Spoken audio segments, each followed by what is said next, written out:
Hey folks, welcome to the DarkHorse podcast live stream, coming to you from DarkHorse headquarters here in Portlandish something. In any case, it is live stream number, is it 120? It's 120. It's 120. And you, I feel like we have not mentioned this for a while. You are Bret Weinstein.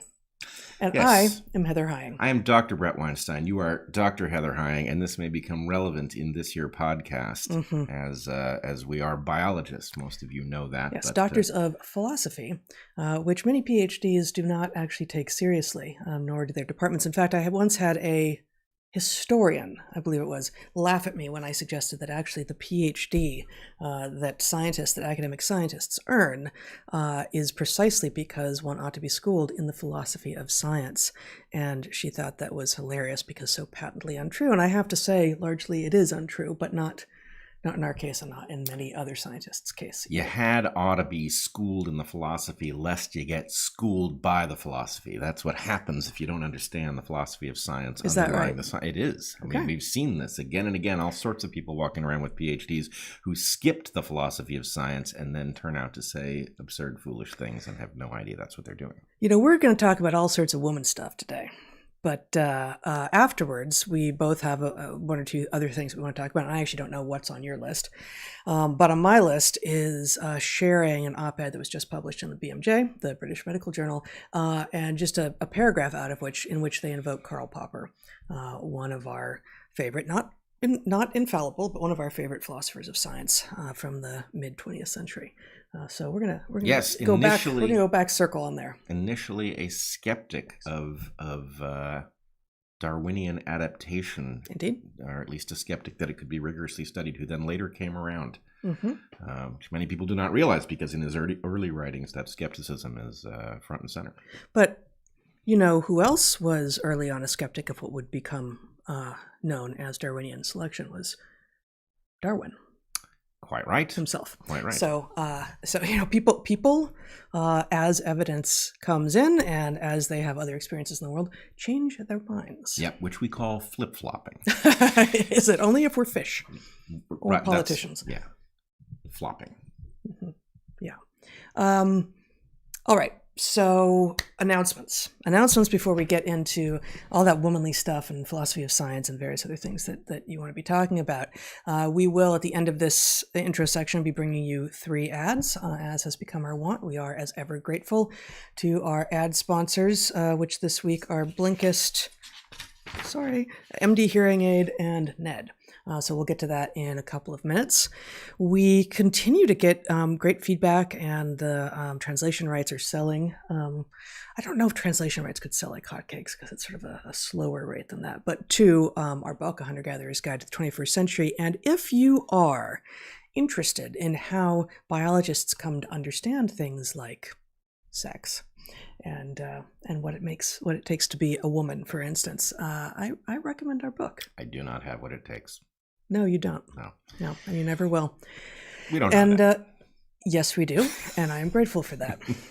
I'm grateful that we know that, and also that you don't have what it takes. Because, you know, if you did, our producer wouldn't exist. Neither would his younger brother in the next room over.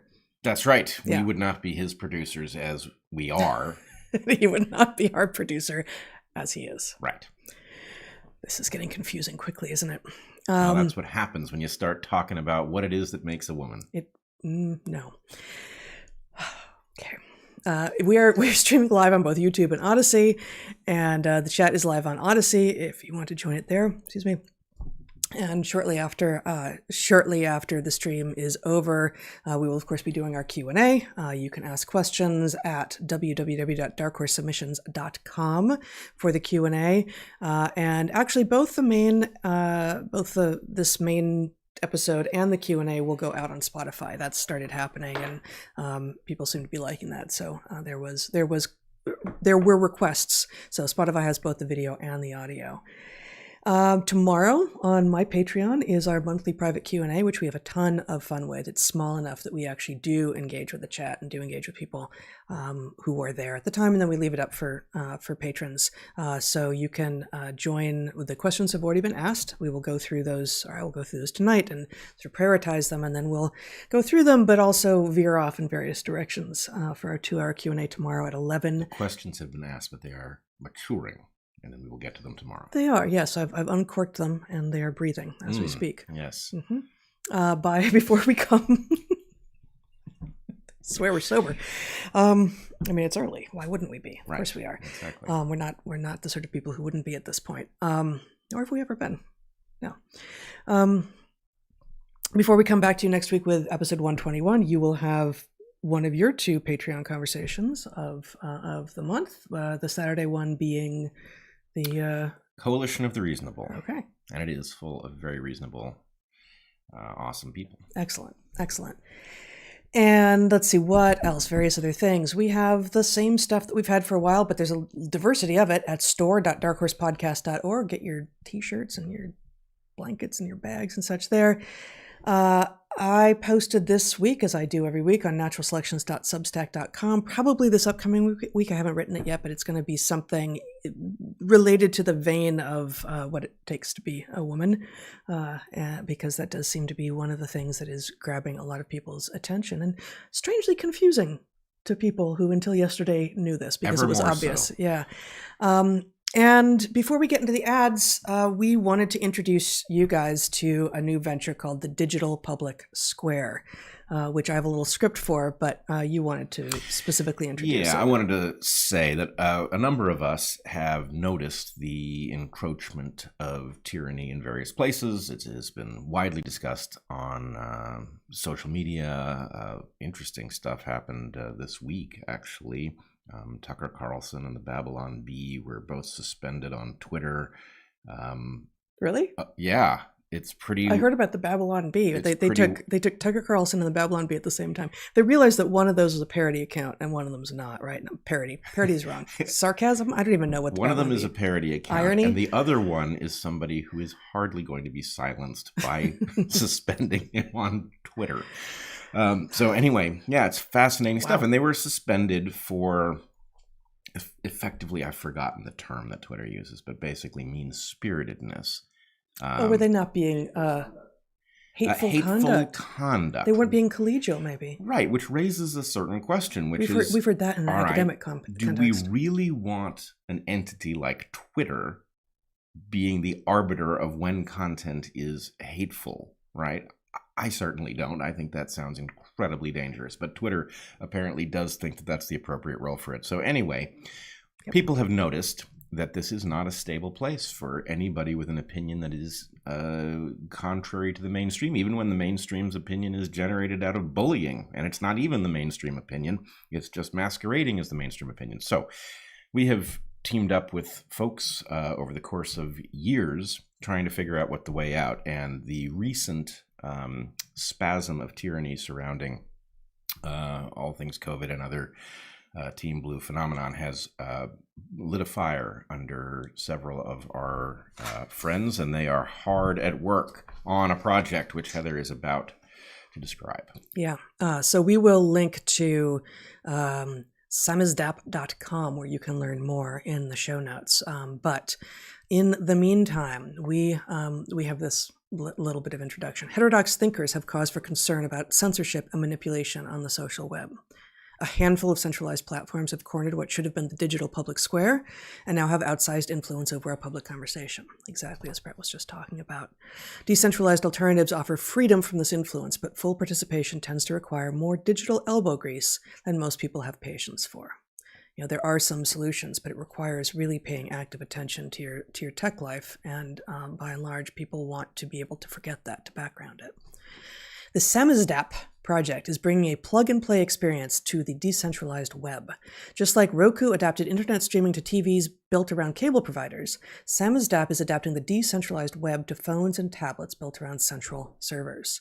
The SamizDApp team knows that the decentralized web is larger than they can survey alone, which is why they've asked us to reach out to our audience for recommendations of projects that are aligned with the vision of creating the digital public square that we all deserve. If you're already sold and bursting with suggestions, visit suggestions.samizdapp, that's SAMIZDAPP.com, suggestions.samizdapp.com to tell them what you know.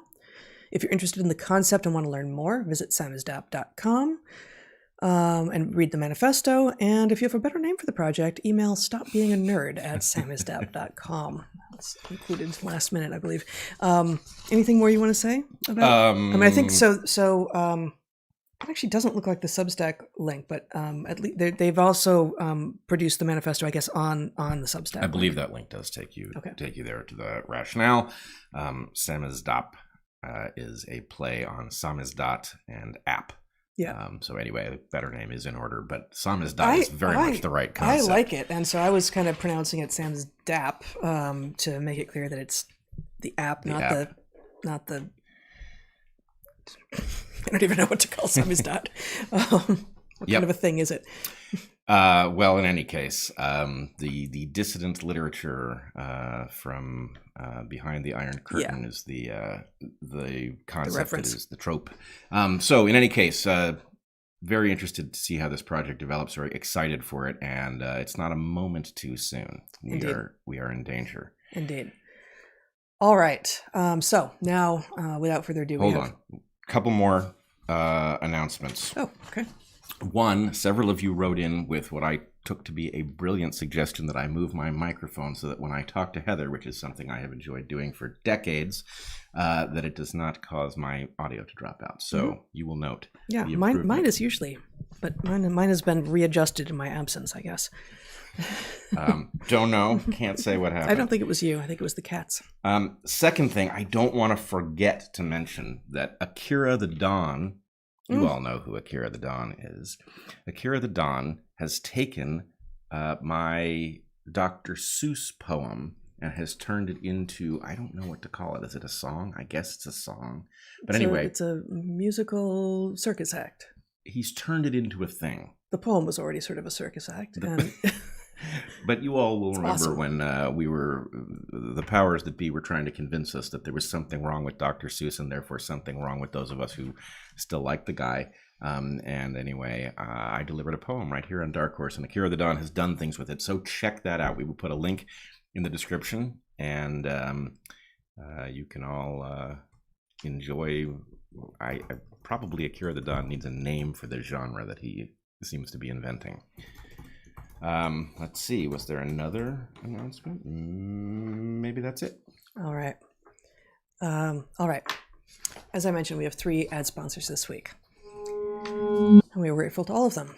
Blinkist is our first, which we came to you for the first time with last week.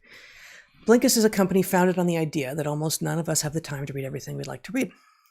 Yet we lose countless hours to activities that bring us little joy, such as commuting, chores, and staring at our phones. Blinkist encapsulates books into their most concentrated forms and allows users to take away valuable ideas by investing time that they might otherwise have lost. Blinkist is 10 years old this year, and their theme is 22 ideas for 2022. There are lots of books that I want to read. Blinkist provides a way to learn and clear the list to some degree. What books is Blinkist perfect for? Which ones don't I need or want to know any more about? And which warrant an actual read? I use Blinkist for books I'm interested in because I know the authors and respect them, and I'm curious to see what else they've done. For instance, Daniel Pink's Drive, which is about motivation, specifically what he calls Motivation 3.0. In this book, he, according to the Blinkist of it, talks about relying on intrinsic rather than extrinsic motivation. And I found reinforcement of reading the Blinkists, Blinks, I think, of conclusions I had come to teaching college for so many years. I also use Blinkist for books I've heard about and I want to know a little more, but I'm unlikely to read in full, such as Atomic Habits by James Clear.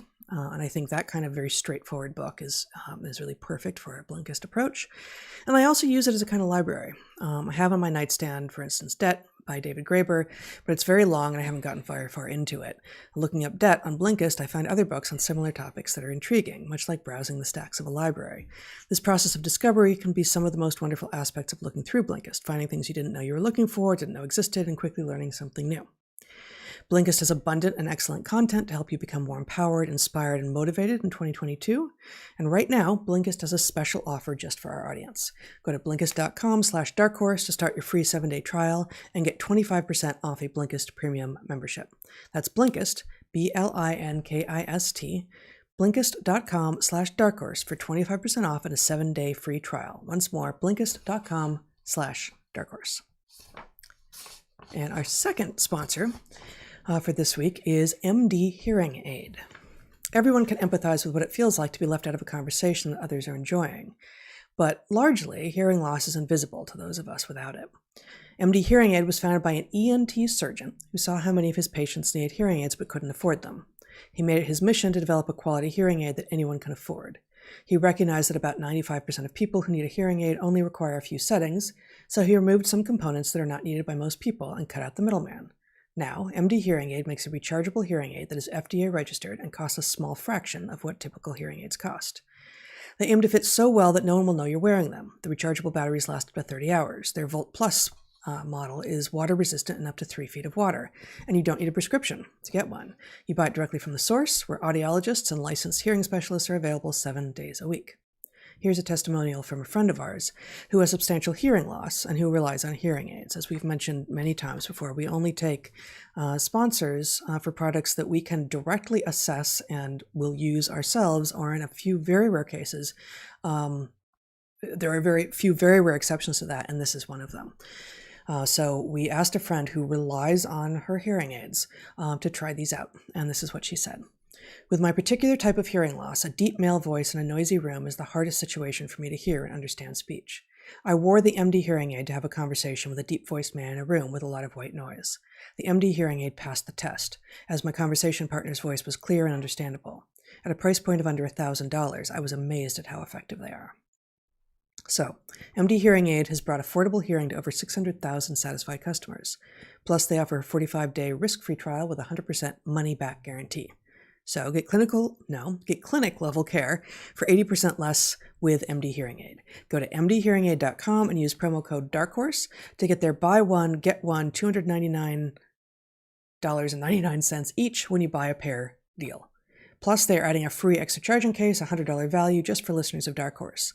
So head to MD Hearing Aid, that's MDHearingaid.com and use our promo code DARKHORSE, or you can even call them at 1-833-772-1392. Awesome. Our final sponsor this week is Ned, a CBD company that stands out in a highly saturated, some would say super saturated CBD market. Ned was started by two friends who discovered that their hypermodern lives were leaving them feeling empty, bewildered, and disconnected. Something about this way of life, they say on their website, just wasn't working, so they started Ned. You can buy CBD products in nearly every coffee shop or grocery store, but Ned's blends stand out. Their sleep blend has really impressed us, for instance. Their new sleep formulation blends CBN, a powerful cannabinoid that promotes sleep, with 750 milligrams of USDA-certified organic CBD from the purest single-source hemp flower extract and organic wild-crafted botanicals traditionally used for sleep. Many of the CBD companies out there source their hemp from industrial farms in China. Just like with low-quality alcohol, however, low-quality CBD can have undesired effects. Ned is USDA certified organic. All of Ned's full-spectrum hemp oil is extracted from USDA certified organic hemp plants grown by an independent farmer named Jonathan in Paonia, Colorado. Also, Ned shares third-party lab reports and information about who farms their products and their extraction process on their site. These products are science-backed, nature-based solutions that offer an alternative to prescription and over-the-counter drugs. They are chock full of premium CBD and full of spectrum-active cannabinoids, terpenes, flavonoids, and trichomes. Ned's full-spectrum hemp oil nourishes the body's endocannabinoid system to offer functional support for stress, sleep, inflammation, and balance. It's Ned's birthday month. No, Ned, it's Ned's birth month. If you like... That was their language. I know, but I'm, No. I'm just saying that wasn't... gently cajoling them. If you'd like to give their new and improved sleep blend a try, DarkHorse listeners get 21% off with the code DarkHorse for the month of March only. It's their best offer of the year. Visit helloned.com/darkhorse to get access. That's HELLONED.com/darkhorse to get 21% off. Thank you, Ned, for sponsoring the show and offering our listeners a natural remedy for some of life's most common health issues. Excellent. Is our sponsors for the week. So we're going to talk a little bit about womanness. About womanness. Because Ketanji Brown Jackson, who is Biden's pick to be the next member of the Supreme Court of the United States, who is well qualified for the job. She has an incredible, I don't know if they call it a CV in legal circles, but an incredible background.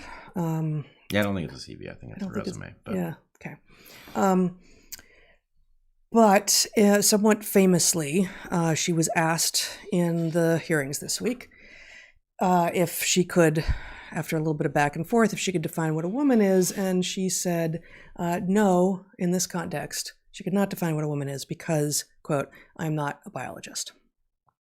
Well, lucky for all of you, we are biologists.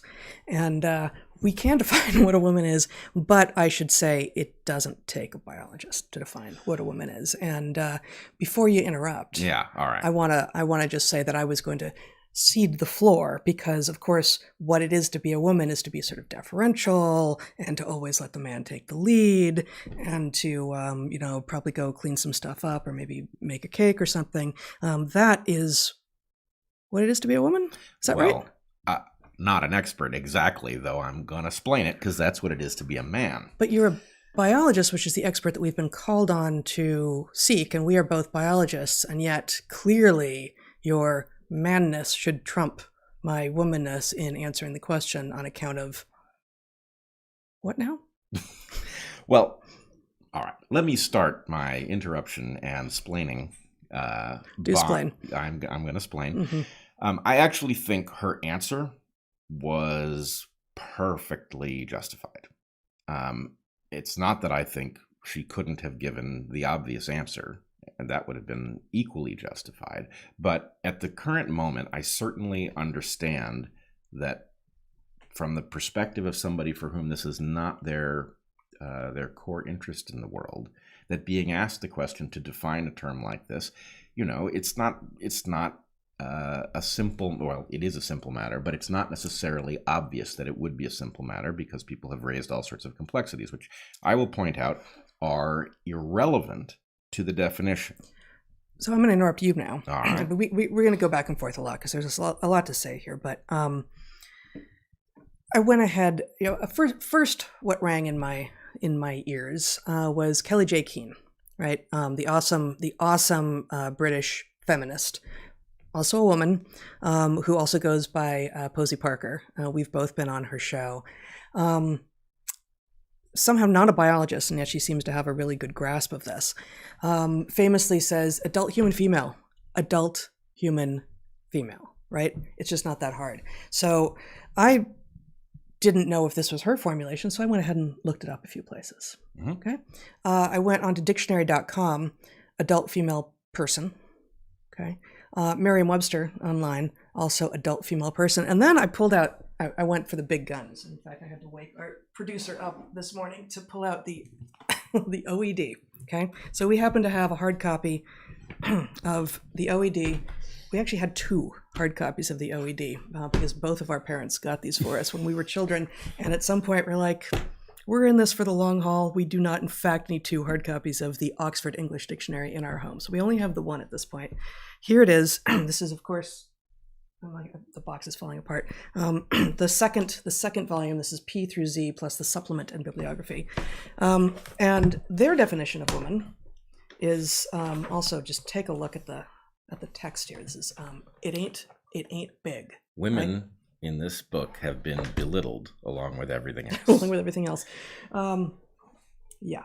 And in fact, rather than use the handy magnifying glass that they include, I have magnifying glasses built into my eyes by virtue of being both myopic and presbyopic at this point. So I'm going to read their definition of woman, and it goes on for a while, but the very first definition is an adult female human being. Okay. So wait, I want to leap in and make a point. Go for it. I noticed, barely saw anything on the internet this week, but Neil Oliver tweeted something about basically banking hard copies of books and documentaries and movies, things that can't be retconned, right? Because the Does that sound right? retroactive continuity. So part of the problem. How is retroactive? I don't get that as the part of speech there, but okay. Well, let's just put it to you this way. Those who wish to change a definition and pretend that it was always defined in some other way have lots of opportunity on the net. They do not have an opportunity to go back and change some book that's been collecting dust for however many decades. I was pleased to find that the two most common dictionaries online had basically the same definition that Kelly J. Keene uses and that the OED has been using. Right. Yeah. For now. For now. And we have seen things like the definition of vaccine changed subtly in recent months. And anti-vaxxer, things like this. Right, all these things. So anyway, hard copies of books are coming back because they can't be changed remotely. Yeah. So I know you're going somewhere. You were busy explaining stuff, but I'm going to explain just a little bit more about this seemingly very simple definition. No, but you're going to double explain. Yes, I am. Yeah, yes, I am. So adult human female, right? Yep. There will be those then that will say, okay, then you need to define those three words. Fair enough. Can do. Adult. Of reproductive age or post-reproductive age. In any organism, right? We talk about juveniles, we talk about adults. And is the border post-attainment of reproductive age? Yeah. Is the border going to be somewhat fuzzy? Are there differences even within the United States about what the age of consent is? Is reproductive age at the point of first menses, or is it the point of peak fertility? It's not peak fertility, but or the average age of first reproduction in the species, as it turns out, for senescence purposes. Yeah, and given that we're just marching that earlier because we're overfeeding and over hormonizing our girls in particular, then that's changing. Harmonizing. Yes, it's not a word, but I just tried it out. It doesn't really work. But adult, okay, but having attained, I think probably this is going to be it. The average age of attainment of reproductive capacity in a species. That does mean that there will be species where adults of males and females are going to be different, right? There's going to be some years in some cases where usually it will be the females have attained reproductive capacity before the males. Human. Or person, because we see both of those in these very simple 3-word definitions of what it takes to be a woman, of what a woman is. And there's going to be a lot of ink spilled as to exactly what this is, but the simplest thing I would say is any living organism in the genus Homo is a human. Okay, that's going to exclude a whole lot of humans, but in terms of like, are we looking at a woman here? Like, if it's a living person, if it's of a living organism in the genus Homo, that's a person you're looking at. Those are pretty simple.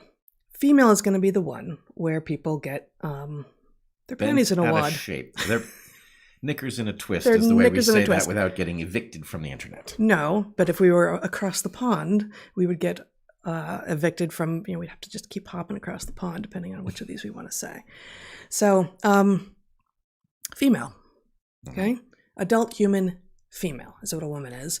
And that does hinge on what you take to be the definition of female. And luckily, this is a place where biologists know a thing or two. The answer is not complex. There's lots of complexifying things around the edges, which I'm sure we'll get to talking about.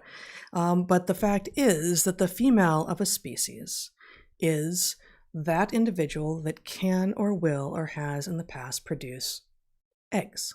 Eggs being gametes, the sex cells, that are larger, than the other kind of gamete and tend to be sessile.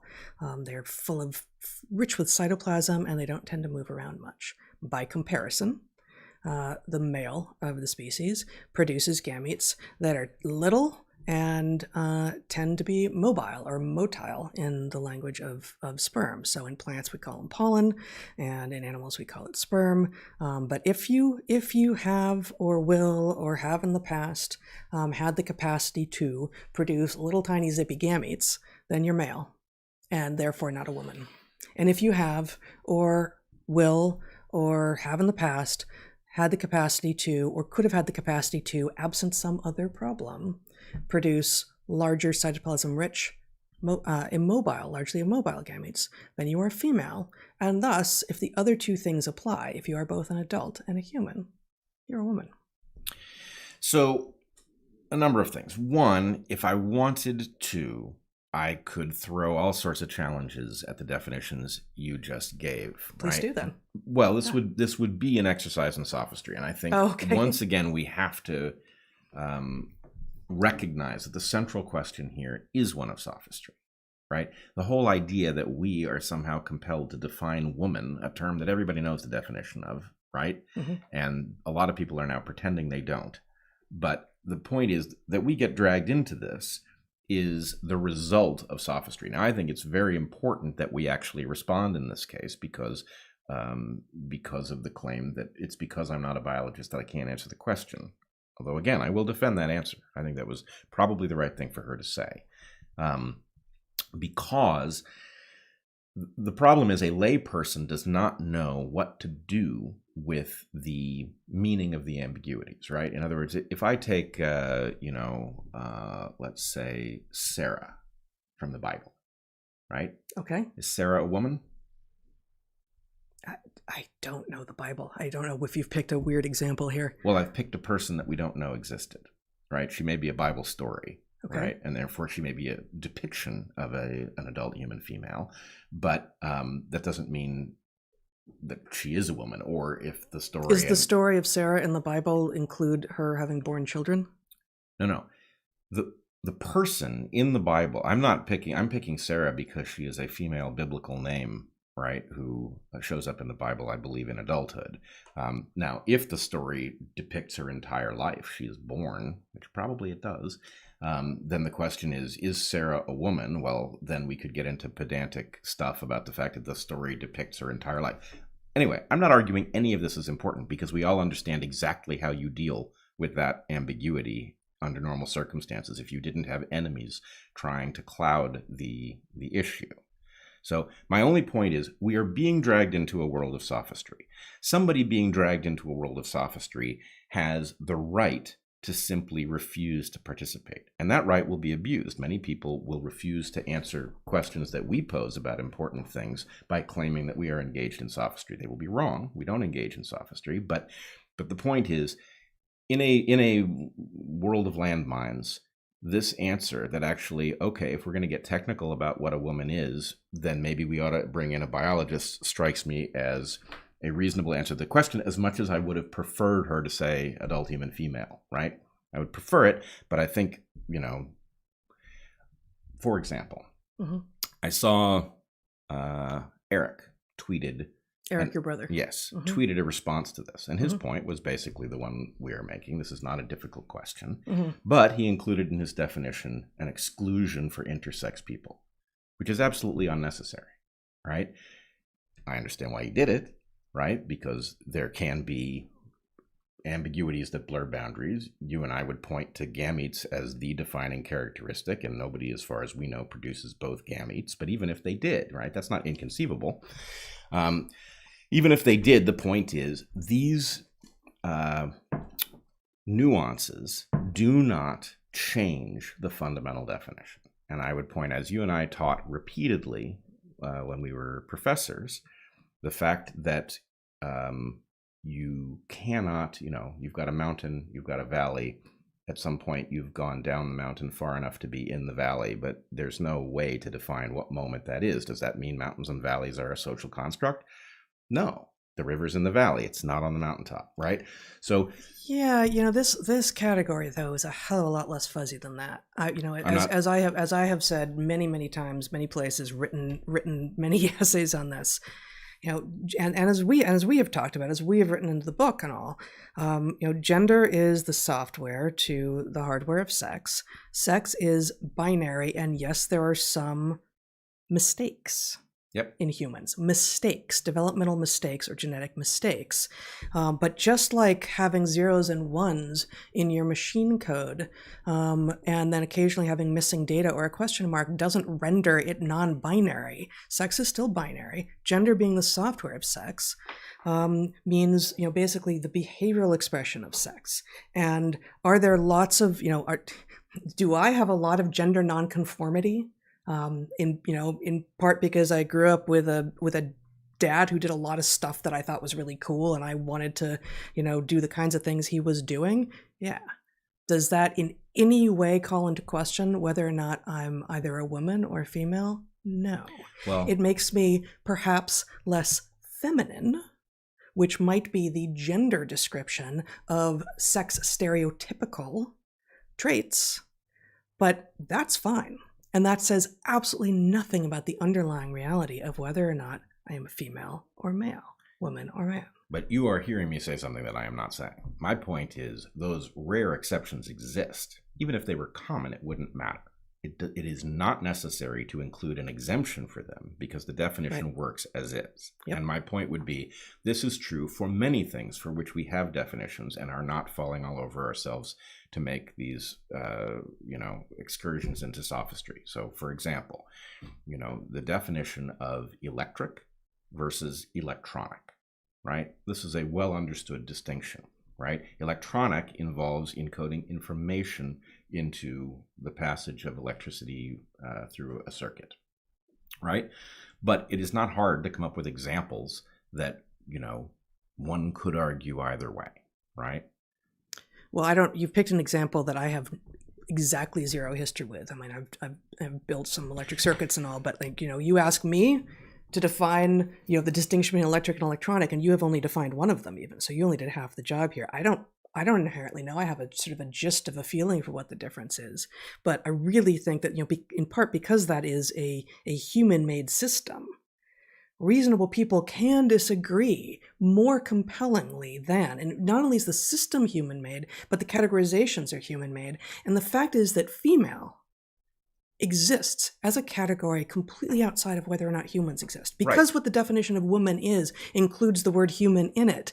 Woman doesn't exist outside of human, but it exists outside and long before humans ever had any idea of what it was. And frankly, everyone knew it. People weren't wandering around going like, I don't know, male, female, I can't tell. Like, no one was doing that. Right. But this is not confusing. Right. This is sophistry. But electric, electronic, I feel like this actually plays into their hands to be talking about systems that are specifically, at least in the case of electronic, anthropogenic. But I think, again, you're hearing me say exactly the opposite thing that I'm saying. Electric versus electronic is a fair distinction, even though there are cases in which I can poise something just on the cusp, so it could go either way, like a telegraph key, right? A telegraph key just completes a circuit over some long distance, right? And it's used to send simple messages, right? Like, we are under attack.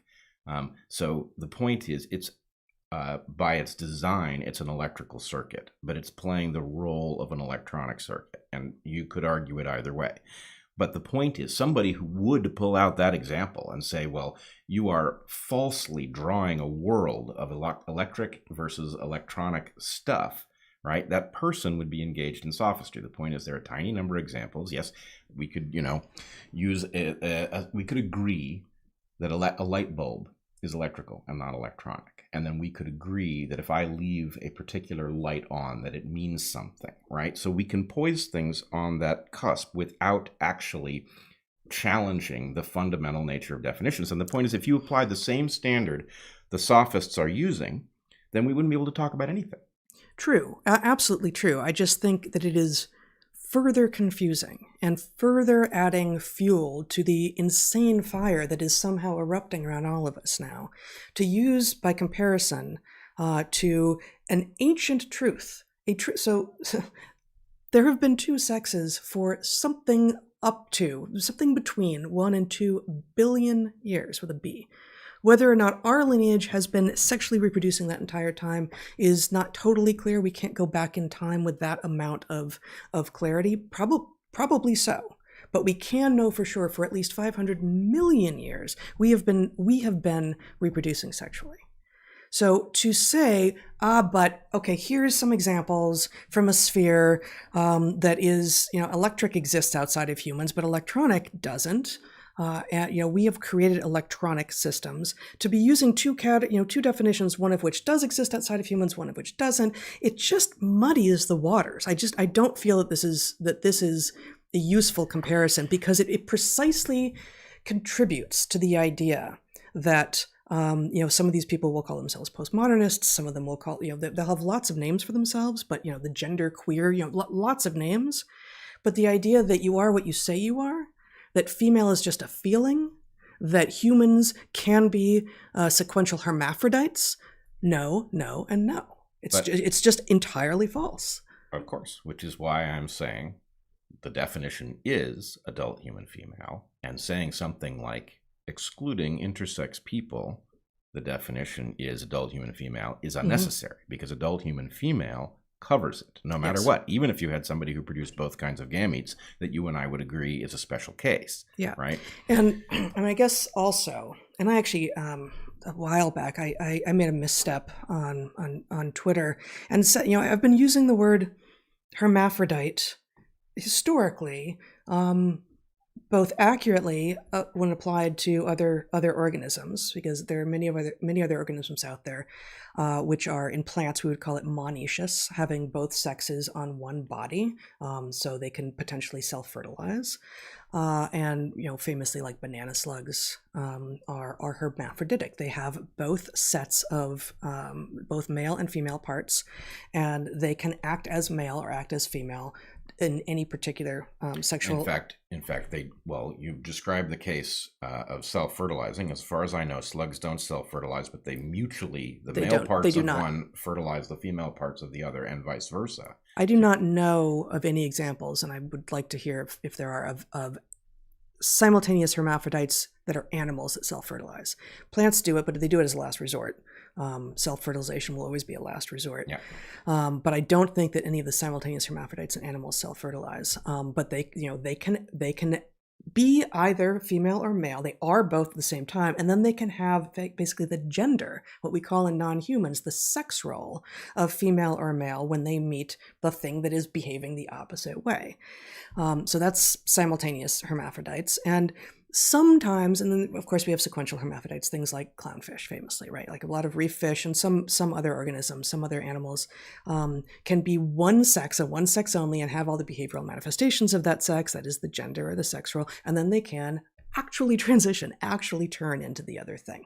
And there are lots of amazing behavioral, sexually selected reasons for them to do that based on the mating system and the ecology of where they are.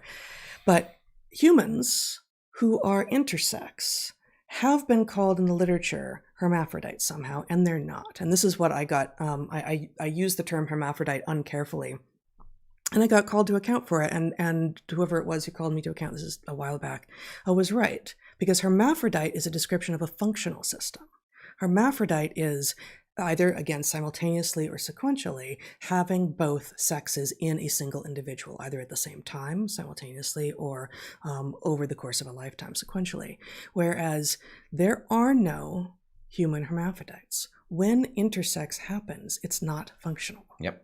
And so, even if there were, there's still only two sexes. Because hermaphrodite is a both situation. It's not a third situation. It's there's a 1, there's a 2, and there's a both 1 and 2. But again, even if we had examples of people who created both gametes and they were both viable, it wouldn't change this definition. It's robust to that. And so my real point is that language is not built to withstand an attack by sophists. If we are forced to engage sophists on their territory, we will not be able to govern ourselves. We will not be able to figure out what we think is even taking place. And we're now seeing this, right? Because the point is, there are certain rules that obligate you, right? Social rules, etiquette rules that obligate you to engage things, right? And The truth must be somewhere in the middle.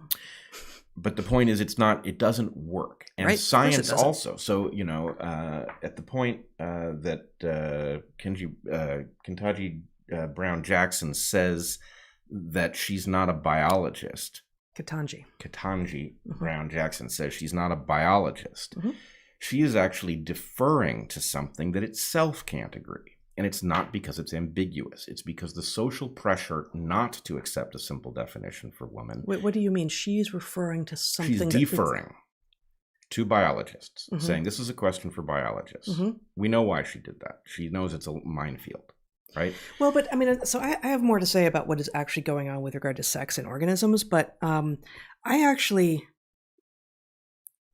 get that when you have been called up by the president to potentially be the next sitting justice on SCOTUS in the Supreme Court, you are going to hedge and not answer, and that's what they do, right? Like that is what happens. But in this case, the people who are presumably gunning for her, like the people who are arguing that sex is a fiction and in your head and you can just transition whenever you want to, those are the people on her team, on what we used to call our team. Right. Those aren't the people who are going to overturn the nomination. No. I don't think that was the purpose of this question.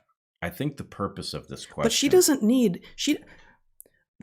as I understand it, one of the amazing truths of the Supreme Court of the United States is that once you are a sitting justice, your team has no sway. Right.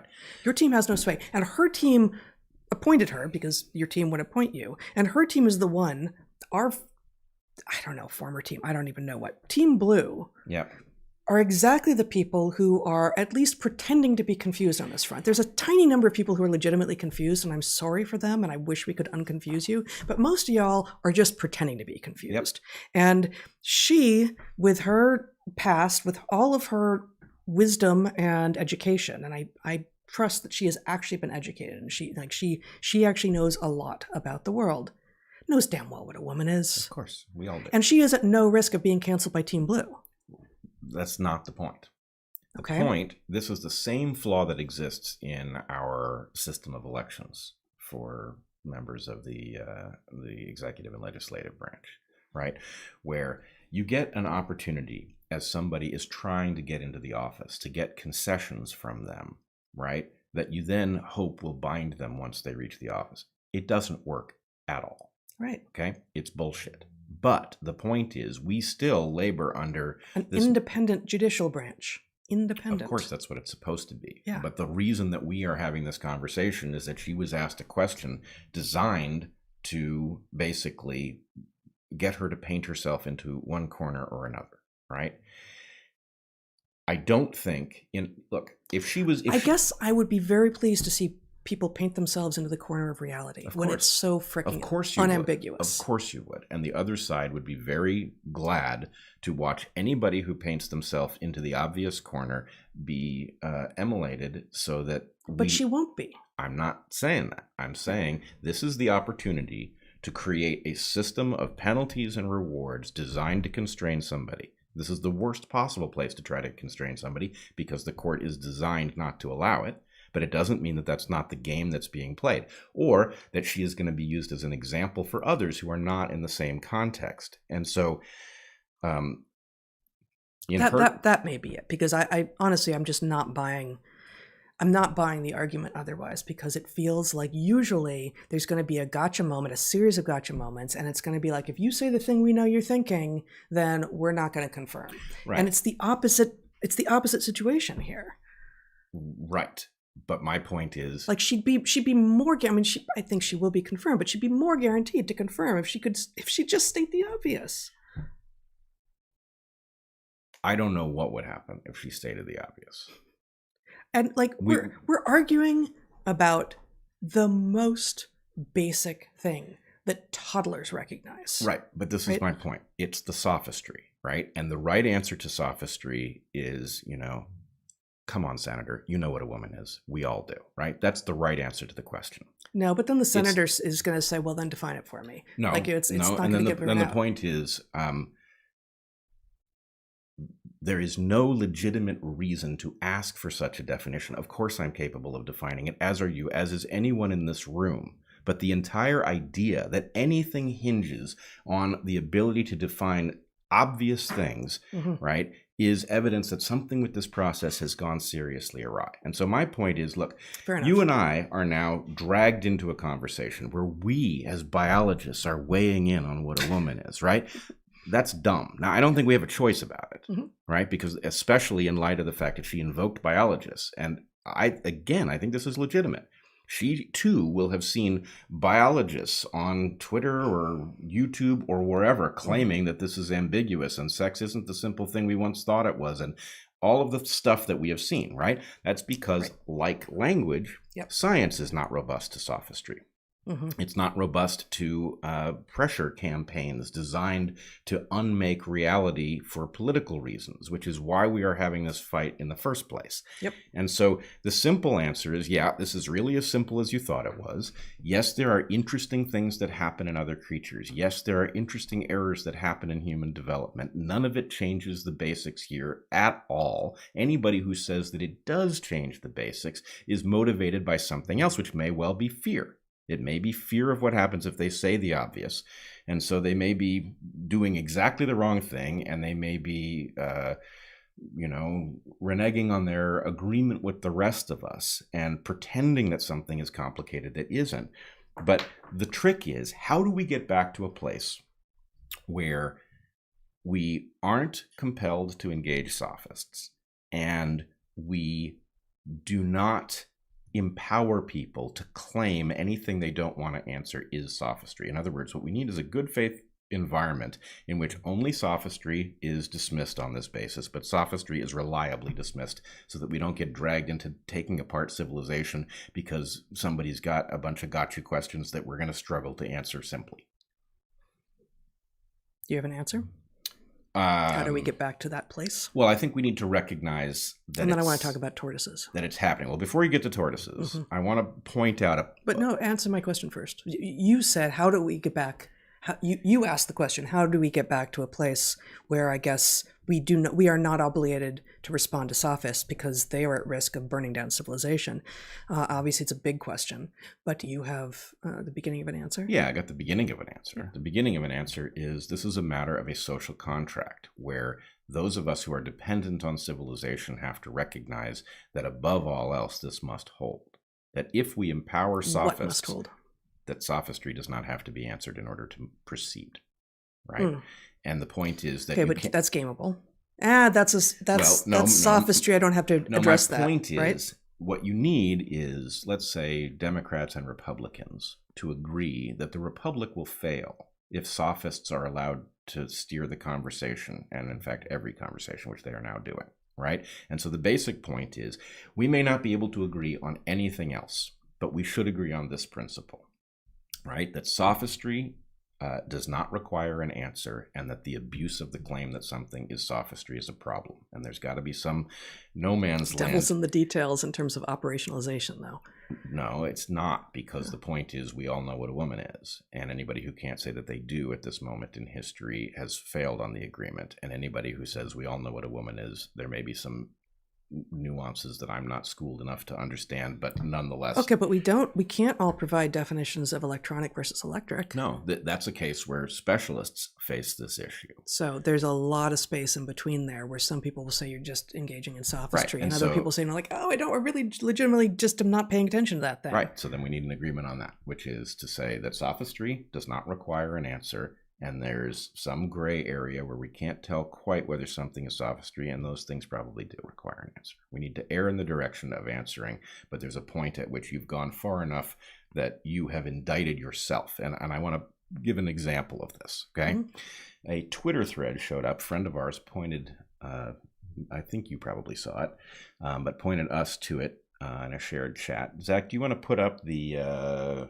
what is our name. It's Sheree Bekker. Sheree Bekker, somebody I've never heard of before. She is apparently a PhD. I think she's a professor in Bath, England. Can you embiggen it? And I have not she seen this. generated a thread this week that I want to be careful with it, okay? Because Oh, I have seen this. the point But in some this, people could not see it because they are listening. they are listening. All right, I will Shall I- describe it. She has a 20-tweet thread in which she lays out the argument that women's sports were not generated to protect women from male competition, but exactly the opposite. That in fact, men did not want competition from women, and women's sports were invented to protect men. That women had started encroaching on men's sports, and they, of course, were just kicking ass and taking names because that's what you do when you're a superhero. Right. And then the men were like, patriarchy, let's make women's sports so the women can't continue to beat us. Right. That's the argument. That's the argument. But this is a 20-tweet Impressive. thread. Well, I want to be careful and Okay. not do that thing, because it is quite clear that, it's Bekker? Yeah. That Sheree Bekker is no dummy. Mm-hmm. And this thread is actually really impressive, right? If you set somebody the job, here is a wrong argument. I want you to lay out the best case you can for this wrong argument. You would come up with something like she's come up with here, right? It's not without evidence. She's got examples of places that where she may even be right? Where, things like skeet shooting, right? The advantages that males have athletically may not have any implication in skeet shooting, or they may. I don't really know. Look, and I've written about it. In fact, I was interviewed by the BBC a couple of years ago about the advantages that women may have in extreme long-distance running, like 50-mile and longer races. And, it may not be an advantage. It may be an extremely small sample size with one or two extraordinary female athletes. But there also could be reasons that extraordinary physical endurance, like women have to endure in childbirth, could allow for greater capacity in some athletics. Right. And there's even a way in which we can take the logic that underlies how men and women became different, and we should probably go into that logic, and it might select for exactly that, right? Absolutely. You should expect that there will be places where physically, if not by burst speed or strength, that women will do better at some tasks, of course. Right. Yeah.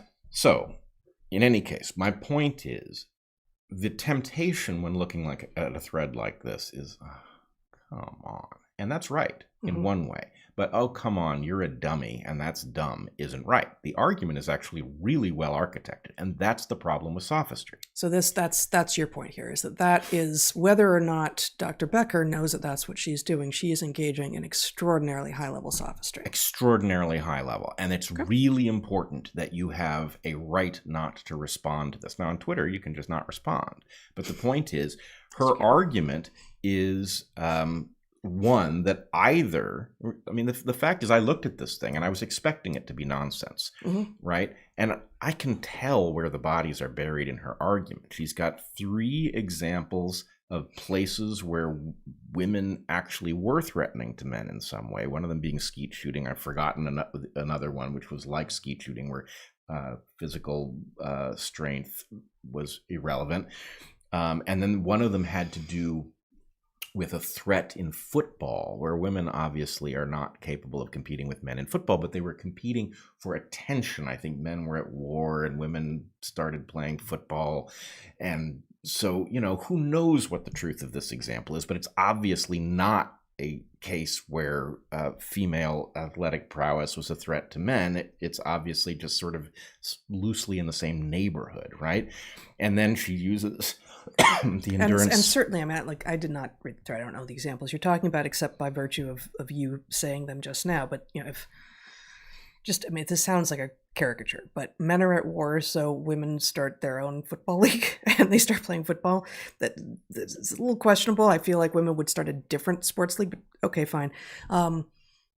yeah, the men come back. They're like, okay, ladies, you can have yours, and we're going to have ours. Like, of course they would. And would that sound paternalistic to many people? Sure, but is it actually better for everyone? Yeah, Yeah, and even if it's not, the point is none of these are a demonstration for the thing she appears to be advancing as an argument, which is that actually the difference in physical prowess isn't all that it's cracked up to be.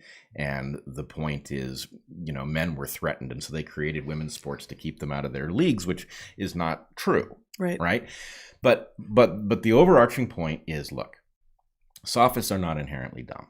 In fact, years ago, I was prone to look up who the sophists were, because this is obviously... You mean the actual, like, the Greek sophists? Yeah, the Greek sophists, yeah. And the sophists were tutors, right? And in some sense, I don't know the true story, but it's sort of, look, in debate, right, in like high school and college debate... Which you did. Which I did. The whole point is, we are going to hand you a position. It's like being a lawyer. Right? Somebody walks through your door, and whether their side of the argument is the one that you would naturally fall to, you're going to advocate it. So, so the point is, you don't know, going into a round, you flip a coin to see who's affirmative and who's negative. And the point is, you deploy all your arguments, and, you may know where the bodies are buried. You know how you'd argue. It's about argument and evidence, not about underlying reality. Right. So they may have been very good tutors. I don't know. Right. But the point is, A, they were hired guns. They were hired to teach. And the sophistry was about nonsense arguments that were high quality, right? And so anyway, civilization cannot be allowed to fall because of sophistry. And I think the deepest point, which you and I have about male and female, which is really hard without the benefit of, a classroom and people returning week after week to make, is that this has nothing to do with people, right? Right.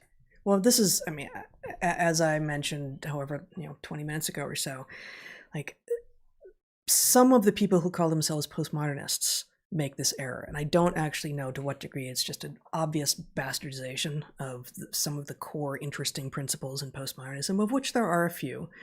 But you see these arguments that basically, like, until there was a word for a thing, the thing did not exist. Right. And I mean, I've seen that construction a few places by people who are being serious, who really, it's, if that isn't a religious position, I don't know what is. Like, you really think it took human naming of the thing to make the thing exist? Well, then that's actually the point at which I'm not sure how to proceed in talking to you, because you do not appear to believe in an underlying objective reality. Do we know what that underlying objective reality is? In the case of male and female, yes, we do. But in the case of overall, no. Is science the best method we have for getting a better and ever better approximation of the truth of the reality? Yes, it is. Do we have missteps? Yes, we do. Do we certainly believe some things now which will turn out to not be true? Yes, we do. But is there an objective reality which we can aspire to understand? Yes or no? This is maybe the only question that you could ask me, or that I could ask a person. If they say no, like, I think I'm out then. I just don't know what to do with you. If you really don't think there's an objective reality, what is the basis of any of the conversation? Right. There's nothing to be done. Yeah. And the problem is, it's an argument that can be deployed as sophistry too. Of course. Yes. Right. And it is. And it is. Yeah. But let's briefly go through the deep question, right, of what it means, what male and female actually means at the level before you get to human beings to interpret it, right? Because I really think that this is the thing that will cause the light bulb to go on over people's heads. Yeah. So, go ahead. Well, maybe that can, let me just do a little bit of related stuff first. Sure. Because I think what you're talking about is the ultimate, the most interesting layer. But just, what makes you female is having these large sessile gametes, and what makes you male is having these small zippy gametes. But very often when humans, especially modern humans, talk about it, they talk about being XX or XY, right? They talk about the chromosomes.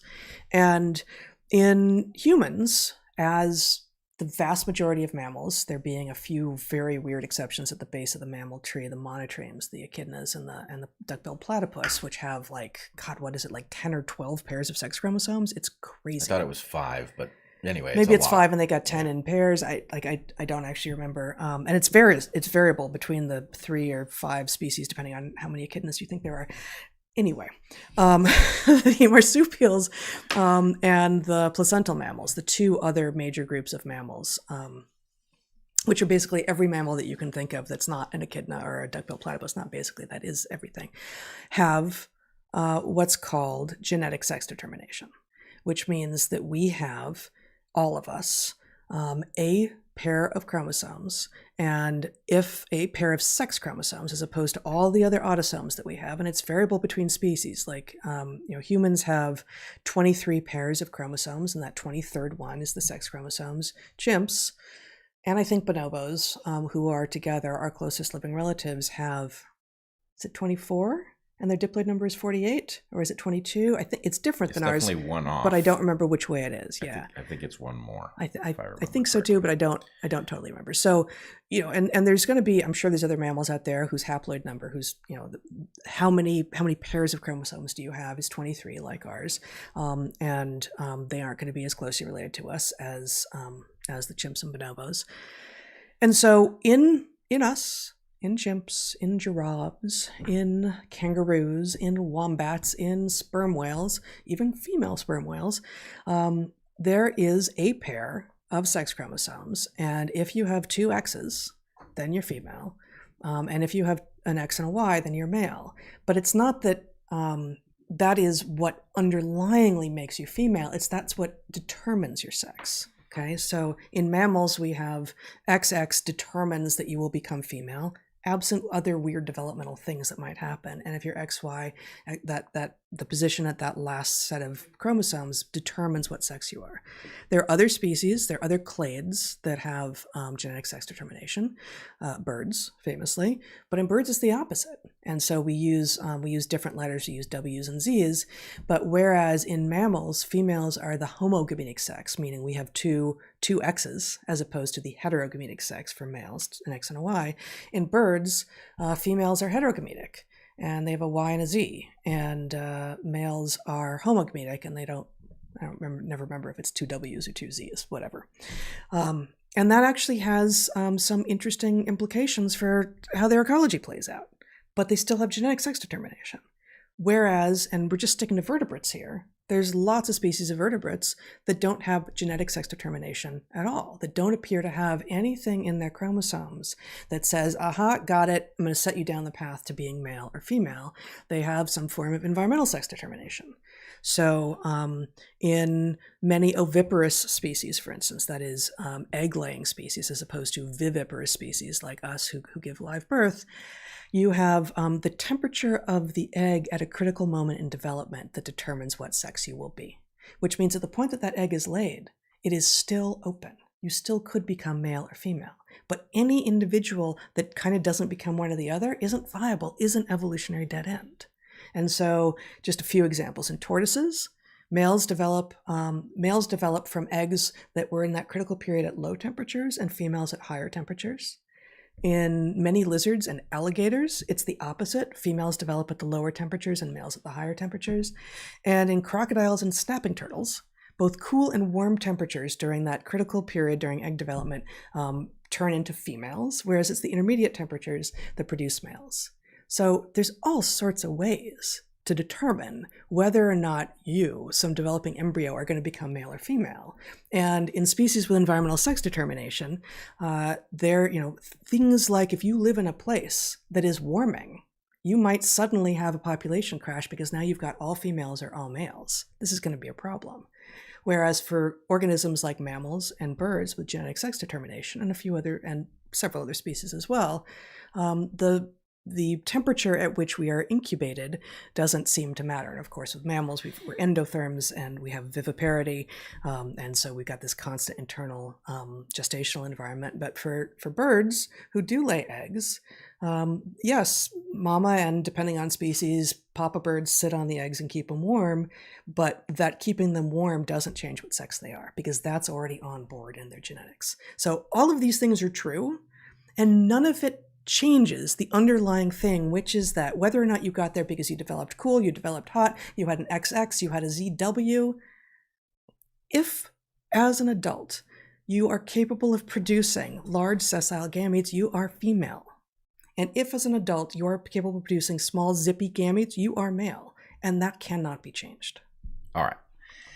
Now I want to add the thing that I think is most surprising on top of all of that really shocking stuff that you just laid out. Mm-hmm. Okay.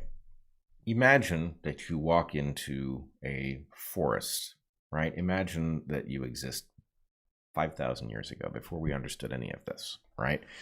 Or imagine you landed on this planet from somewhere else, okay? Sounds like fun. And you walk into a forest and you find animals of some type, what we would call a species. And some of these animals are behaving in a way that is finicky about who to have sex with. And some other animals are enthusiastic to have sex with whichever ones will have them, right? And you said, okay, I know nothing about these creatures or how they work, but I'll bet you those ones that are finicky have big gametes. And I bet you that the ones that are hot to trot, irrespective of the qualities of the other, have small motile gametes. You'll almost always be right? And the reason for this is that, let's walk back a little bit. So presumably the initial condition is when gametes, so you have asexual creatures that don't make gametes at all. There's an advantage to fusing two half genomes together, right?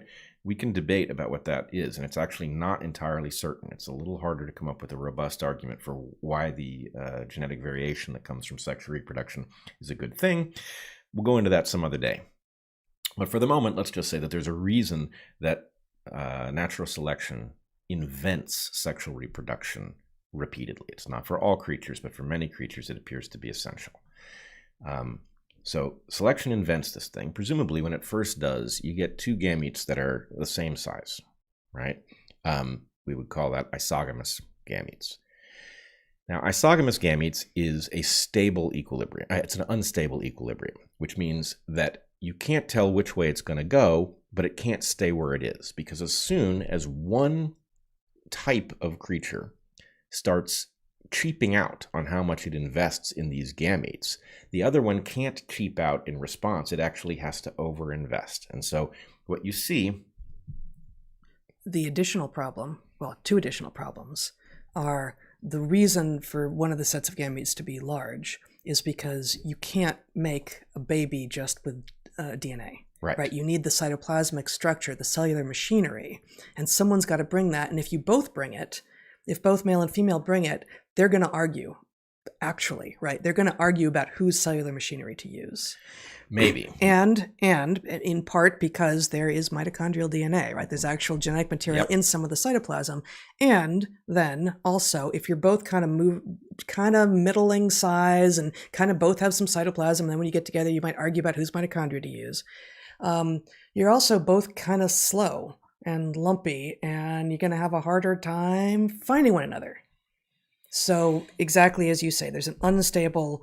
There's an unstable equilibrium. And so an unstable equilibrium is kind of a hard concept to grasp because let's think about it this way. If you did a computer model of what happens if you put a perfect marble, exactly in the center, balanced on the head of a perfect pin, right?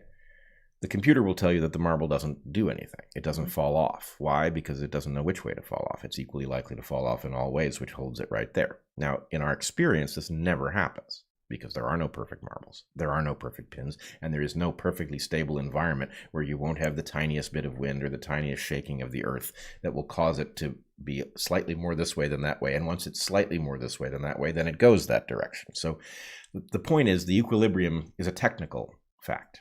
Can I have Zach show this while you're talking? Sure. So this is a figure from Daly and Wilson's book from the 1980s called The Evolution of Sex and Behavior, I believe. And this is, my computer is playing funny games. And it's gonna be small for you guys, but it describes both the unstable and the stable equilibrium. The unstable equilibrium of isogamy, in which gametes are the same size and both have arguments about mitochondrial DNA and have a hard time finding one another, and the anisogamy, the unequal sized and sort of structured gametes that is a stable equilibrium. All right.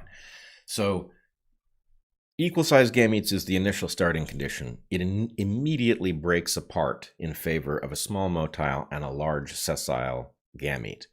But the crazy part is, once that happens, and it doesn't matter how many times this process happens, where selection favors sexual reproduction, produces equal-sized gametes, and then the unstable equilibrium breaks apart and creates one subtype that makes large gametes and one subtype that makes small gametes. Every time that happens, maleness and femaleness follow, right? That is to say, the characteristics that cause the behaviors of these creatures follow, because once you're stuck with one of these kind of gametes, certain things make sense from the point of view of selection and other things don't make sense. And so, well, I guess I'd like for you to be, I think I want you to correct your language there a little bit. The state of having a small zippy gamete is the state of being male. The state of having a large sessile gamete is the state of being female. The software that follows, the behavior for animals, the behavioral manifestation, the choosiness, the displayiness, and all of these things that follow are, for lack of better terms, perhaps the typically feminine, the typically masculine. It's not the femaleness or the maleness. The femaleness and the maleness exist, and they do not change based on how it is that those organisms will later behave. Let's put it this way. I agree with your correction, but it's not even software, right? Because we see it in plants where there is no software, right? It's the behavior. And no, you're the one who wants to call it software. I'm always the one calling it behavior, and you say software is the more inclusive term that includes plants. Because I wouldn't say that plants have a gender. So where we usually get into this is, what's the definition of gender? And I say it's the software of sex, right? In a plant, and the point I love to make is that even in a plant that is a hermaphrodite, that has both male and female, right, that produces both. Actually, I don't think there are sequential hermaphrodites in plants, are there? Kind of, at least kind of, because there are plants that avoid self-fertilization by the gametes maturing. So it's different, but a sort of short time scale. It's very different than the way animals do it, but a very short time scale and like per flower. Yeah. But anyway, the point is, even in a flower that has both male and female parts, right? The female parts are reluctant about sex, and they put the male parts through a test, right? A long corolla tube that the pollen grains have to grow down in order to reach the eggs, whereas the pollen grains are totally hot to trot, and they are not discriminating, right? So in a plant that is wind dispersed, it'll produce lots of pollen. It lands anywhere, tries to fertilize whatever it lands on. The male plant parts will hire insects to carry their, to carry the pollen grains out to female plants. But it's always male insects, because they're also the ones who are easily fooled because they're so eager for sex. Well, actually, it's not, because it's bees. Yeah, you're talking about the orchid cases. Like hawk moths and such. Yeah. But anyway, the point is, the enthusiasm for sex with strangers tracks the gamete size, even though presumably this has nothing to do with shared ancestry between animals and plants, because I don't even think the common ancestor of these two things had sexual reproduction, right? No, they probably did. So sex evolves. Boy, I'd have to go back and it's going to be some yeast-like colonial something or other, right? Well, I mean, sex evolves a few times. Yep. But in the lineage that, when I say definitely back 500 million years, Yep. we can track that, and maybe up to 2 billion years. There's a lot that happens in that 1 to 2 billion years space. And I'm not sure how precise we can be about exactly when that was, and therefore when in the branching between plants and animals that was. I'm actually not sure. Okay. Yeah. But the overarching point on which I know we agree Yeah. is that it is the constraints of the mode of reproduction that cause the behavior to become what it is, which then in creatures like us becomes a software program that is gender. But the point is the behavior precedes there being any software involved at all. It's just a set of strategies that make sense if you are the small gamete producing type versus a set of strategies that make sense if you are the large gamete producing type, which means that male and female have a meaning in the universe beyond the gametes. It's the strategy that follows from the gametes, right? This couldn't have less to do with people, right? And people are in a sense interesting because the software is partially sex role reversed in us, right? Both males and females are choosy, right? That exists in other creatures, but we are asymmetrically choosy. We choose for different things, which is pretty interesting. And the ornamented... We both display, yeah. Yeah, the ornamented sex is female, right? Typically, if you find a displaying bird or spider or something like this, that's the male, right? And so it's not that these things don't get changed around, but the basic logic of choosiness isn't inverted. And even as the software changes and the rules change, and even if they didn't, we're just talking about averages, and there's plenty of masculine acting women and feminine acting men, it does not change the underlying sex that they are. It does not. It does not. Now, the last point I would make is and then I want to talk about oikos a little bit, just a little bit more on this topic. All right. Yeah. The last point that I wanted to make is that the basic underlying logic of basically males with their small gametes are hot to trot because they're investing less in offspring gets changed, especially in something, it gets changed in any creature where there is teaming up on raising offspring because the point is the logic is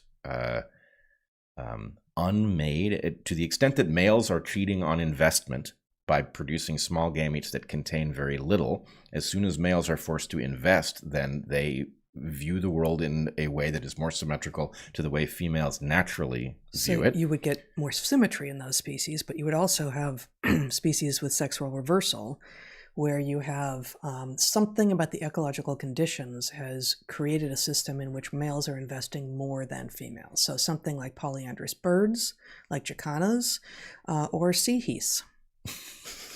Sea geese, which is our family term for seahorses, where males they do produce the smaller gametes, hence they're being males, but they engage in the pregnancy. They really, I actually wrote a piece on my Substack about this, and I had not known to what degree we understood the level of analogy to mammalian pregnancy that male seahorses have.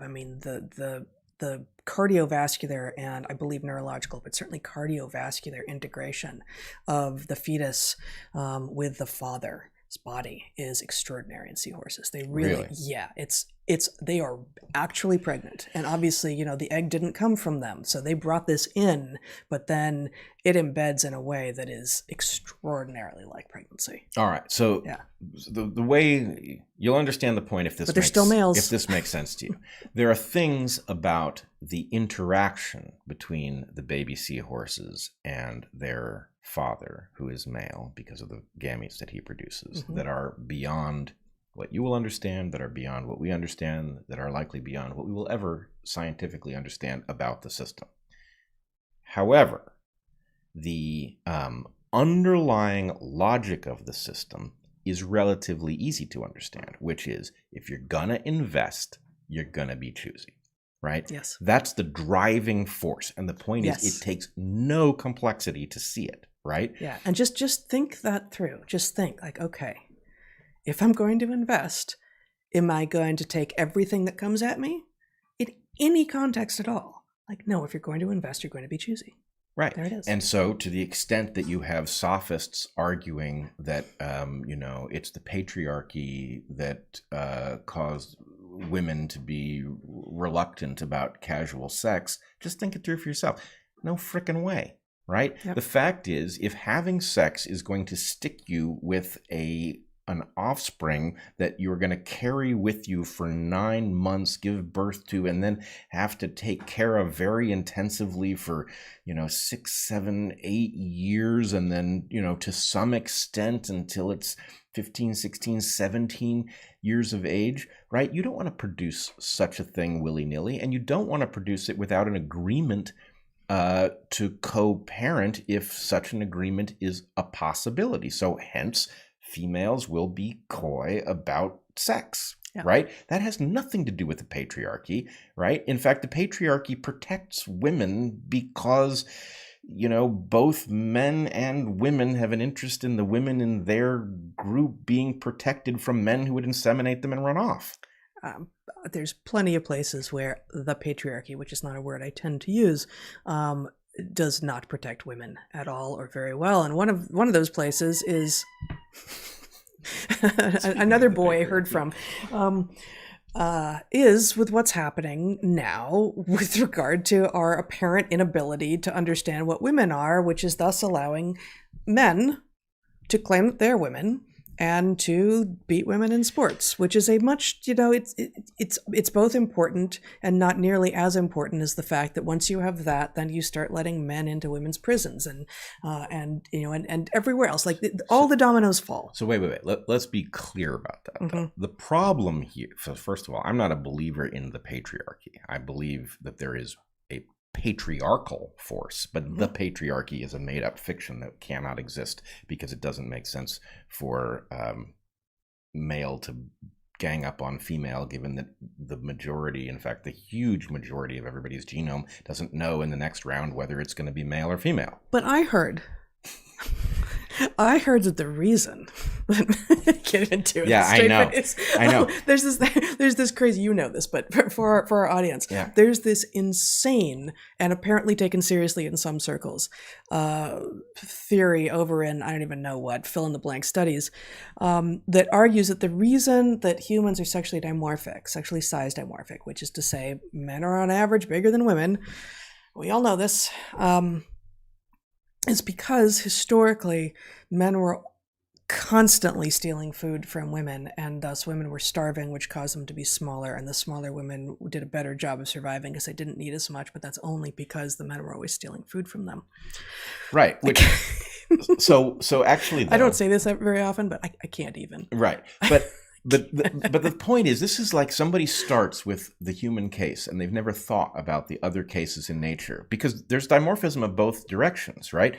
Yep. In eagles, the female is bigger. Yeah, raptors tend to have female and many herps, actually, many amphibians and reptiles, females are larger, in part because they tend to be oviparous and they're carrying the eggs on their body and they need a bigger structure in general to do that. And Dick Alexander, my advisor, made a compelling case that animals that compete in 3 dimensions rather than 2, males are selected for agility rather than force. That's cool. But let's take the basic underlying logic of dimorphism. In monogamous species, what you tend to get are individuals of the same size, right? Mm-hmm. That's the basic case. As males have the potential to have more mates, there is a priority put on their being able to displace each other, which then causes them to be distorted, to be pushed off the ecologically optimum size for whatever the creature in question is towards larger size. They accept a cost in order to be able to displace each other for sex, which frankly also has this consequence of making them fragile, right? So males are bigger in many species, they are stronger, and they are shorter lived. And only part of that is because they're asking people to hold their beer and then doing stupid shit that gets them killed. But the hold my beer while I do this stupid shit that might get me killed is also sexually selected. Right. Exactly. Right? It is sexually selected. And so I thought you were, I would have included a fourth word in there. You said bigger, stronger, shorter lived, bigger, stronger, in general, in non-sexual reverse species, the more this will be more true, the more polygynous the species. Stronger, bigger, stronger, showier. Showier, and showier can mean the tail, or the dance, or the song, or the car, or any number of things. Well, right? And in humans, you have two kinds of showier, right? You've got show-offs who tend to be male, and you've got females who are physically augmented in a way that advertises the presence of resources of the kind that are necessary for a woman to be fertile and produce offspring. And these things are monitored by the two sexes. Right. But anyway, the overarching message is this is the very special human case of something so impossibly long-standing and so central that every time selection produces the two different size gametes, it produces variations on the same pattern. It's nothing to do with people, right? And so the idea that a generation of people is going to forget the obvious and start engaging in sophistry and gotchaism, right? It's like, well, so historians like to complain, and I think correctly, that history isn't being taught, that we don't know our history, that lots of people don't know the relevant things from history, and so of course we will end up making the same errors over and over again. And one of the things that is true of evolution, at least the branch to which we have referred here, but it's not the branch that we are mostly in, so macroevolution as opposed to microevolution, is that it is an historical science, and it uses many of the same it has to use the same kind of inference as history does. And, history, because that is defined as sort of post-literate, and therefore in general there will be texts, you're still using what people thought about it or claimed to think about it at the time. But in historical science, which is to say macroevolution or geology, also has to use inference, has to use indirect methods by which to assess what actually happened. Yeah. It's left with no choice because you can't experiment on these large scale patterns. All right. No, but with regard to macroevolution, because you don't have a time machine, we just can't go back and know for sure. That's what I mean. You can't run the experiment, right? You can create speciation events in very rapidly accelerated critters, but you can't figure out how birds evolved that way. You have to go back to fossils, in which a lot of the evidence has been erased by time. Yep. All right. Maybe we're there. I wanted to. It's 2. So we may just not do any of the other stuff that we were going to do this week. But I did want to, and so I went and looked at dictionaries, and I did want to say that I also looked at a dictionary of ecology, evolution, and systematics, which is a book I used to assign to my upper division science students.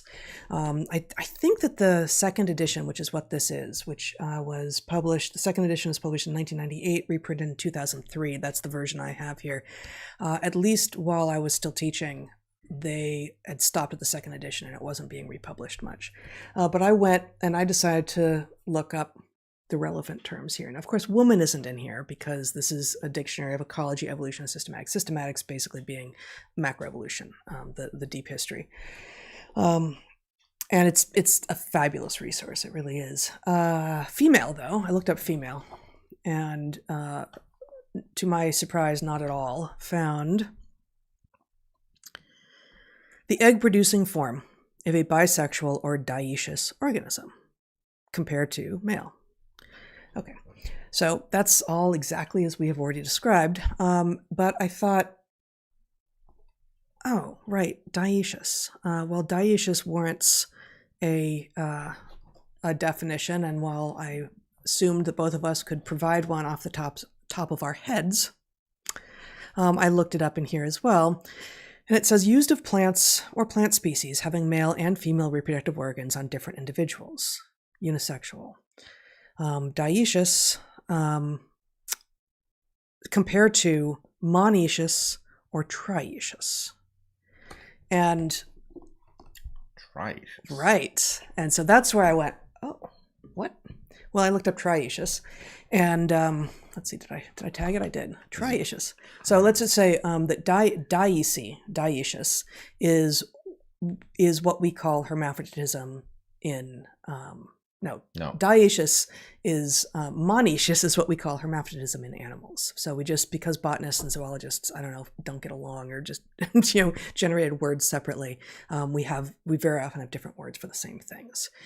So what you would call a hermaphroditic species in an animal, you would call a monoecious species in a plant. Monoecious, which means one house. One house, exactly. And so with regard to trioecious, I went, what are they talking about? Used of a plant, and this actually, this connects perfectly to what you said about sophistry and making an exception for intersex. Used of a plant species having male, female, and hermaphrodite flowers on different individuals. So this is a case in which there are 3 types of individuals, and I know of no cases in which animal species do this. Yep. But a species in which there are male individuals, there are female individuals, and there are simultaneously hermaphroditic individuals. Trioecious, 3 houses, again, and so I actually want to just do a little diversion into eocious and oikos and everything. But no, there's not some third category. The third category here, the third type of individual is, you have A, you have B, or you have A and B. It's not C. It's not a third thing. It's not an 87th gender, right? Like it's A and B. It's not a totally new thing.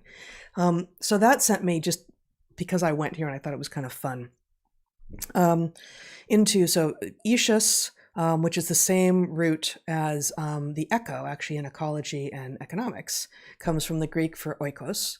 The Greek meaning household, which is oikos, and indeed there's an ecological journal called Oikos. And it has a lot of different meanings actually in Greek, and it turns out to be a very important word. But in looking up what it really means, I found this paper, Lesham 2016, published in 2016 in the Journal of Economic Perspectives.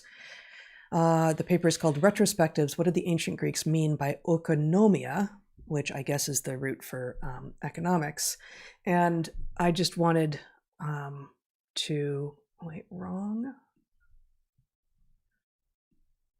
to share one sentence from this. This is the Journal of Economic Perspectives, published in 2016. Deep in the article, he says, the earliest appearance of the root word for oikonomia is found in a poem by Phocylides in the 6th century before the Common Era that reflects the misogynic spirit of texts from this age. The poet classifies women by comparing them to different kinds of animals, and advises his friends to marry a bee-like wife, because she is, quote, a good oikonomos who knows how to work. Oikonomos is usually translated as steward. So that was entertaining for me to discover. Yes. And it reflects part of why I think some smart people are legitimately confused, right? That there is, of course, a long history of sexism and misogyny in all of the important intellectual traditions. 100%. We know this. Anyone who claims not is lying to themselves or to you, right? And so we see that here. That doesn't mean, just as you have already said, that there is some, patriarchy that is stealing food from women, or whatever it is that they are claiming. But that there are patriarchal structures in place that have, in part, sort of handed the domain of the domestic to the females and handed the public-facing outward domain to men, and that, of course, leaves men with power and resources to control is of course true. But that doesn't change the underlying truth of what male and female are. And so let me just follow on from that. Yes. This is one of the reasons people who watch this channel or listen to it regularly will have heard me invoke lineage a million times. Mm-hmm. Yeah. This is one of the reasons that it is so essential that we begin to think evolutionarily in terms of lineage, right?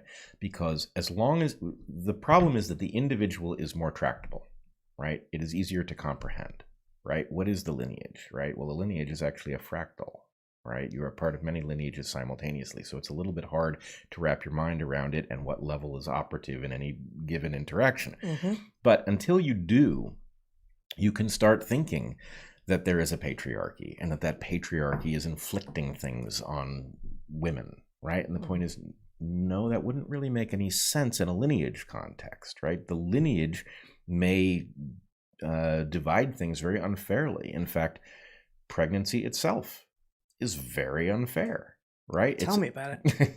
Yeah, right. Well, this is a perfect opportunity for me to mansplain stuff. Yeah. Right? Tell me about how rotten pregnancy can be. Well, but that's just the thing. For you, because you had to live with me. Oh my, no. This is exactly it. Right. The fact is, it is unfairly divided. But it is unfairly divided by biology, not by men being insensitive to women, right? It's non-equally divided. Let's just, there are lots of, I mean, look, warfare, that's dudes. That's also unfairly divided. It's unfairly divided. Sure. But the point is, these things have been divided up because it got our lineage into the future, right? Now, as you and I make the point in our book, we are up for a renegotiation of a lot of these things. Right. You can't renegotiate pregnancy. We probably should not renegotiate war for the most part, but maybe think about how, that's a short-term strategy that's going to make it impossible to live on this planet. But nonetheless, the point is, we can work together to reduce war. Right. But the actual war part. Biology and getting into the future is not easy. We got here with a lot of stuff unevenly divided in lots of different ways, right? And more evenly dividing that which can be more evenly divided is a good idea. But pretending that this is about somebody being mean, right, is preposterous. That's just not how lineage works. And anyway, look, at some point, we've seen the sophists now argue that the reason that women's sports were invented was not to protect women from male competition, but exactly the reverse, right? Yeah. How far can we really be from an argument that women's prisons were invented to protect male prisoners from being assaulted by women who had committed crimes? Yeah. Right? And female criminals can be rough. They can. And so, yes, men invented these women's prisons to protect male prisoners, right? That argument's coming at some point, presumably. And we have an obligation to learn how to stop being so damn responsive, as if the fact that an argument is difficult to field means that it's valid, right? A lot of these arguments just aren't valid, and they're obviously not valid, even if you can't put your finger on the reason why in the moment. And I guess that doesn't make you wrong.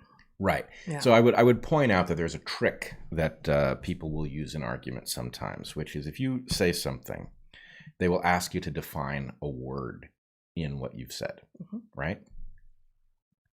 You will find that if you give yourself the assignment of defining the important words in the arguments you make, it's very difficult, right? We constantly use words that we cannot define, and that is not an indication that we are fakers. It is an indication of the way the meaning of words is held. It's not held in the conscious mind in a place that you can immediately bring up the meaning of any of the things that you're saying. And so, the sophists can use this against you until you realize that your inability to define a word is not an indication that you don't know what it means, right? And I guess, let's stop being backed into a corner by this stuff. Excellent. All right. We'll get to a bunch of other stuff next week, right? Yes, we will. Awesome. We are going to take a break. We thank you for having been here with us this however long it's been. And if you are interested in more, consider sticking around for the Q&A. You can ask questions at www.darkhorsesubmissions.com. And if you want a forum where we do a Q&A that's live and we can actually engage with the people in the chat, that's happening on Sunday, March 27th. We do it at the last Sunday of every month, 11 a.m. Pacific, and then we leave it up for those of you who miss it and want to see, which you can get to at my Patreon. If you have logistical questions about anything, you can email darkhorsemoderator@gmail.com. If you liked this conversation, much more than a lot of the stuff we've ended up talking about of late, but this conversation, it fits exactly with our book, A Hunter-Gatherer's Guide to the 21st Century. We've got 2 chapters, one on sex and gender, another on relationship and parenthood, another on childhood, but that are all exactly in the domain of what we've been talking about today. And no sophistry. No sophistry at all. Until we see you next. Be good to the ones you love, eat good food, and get outside.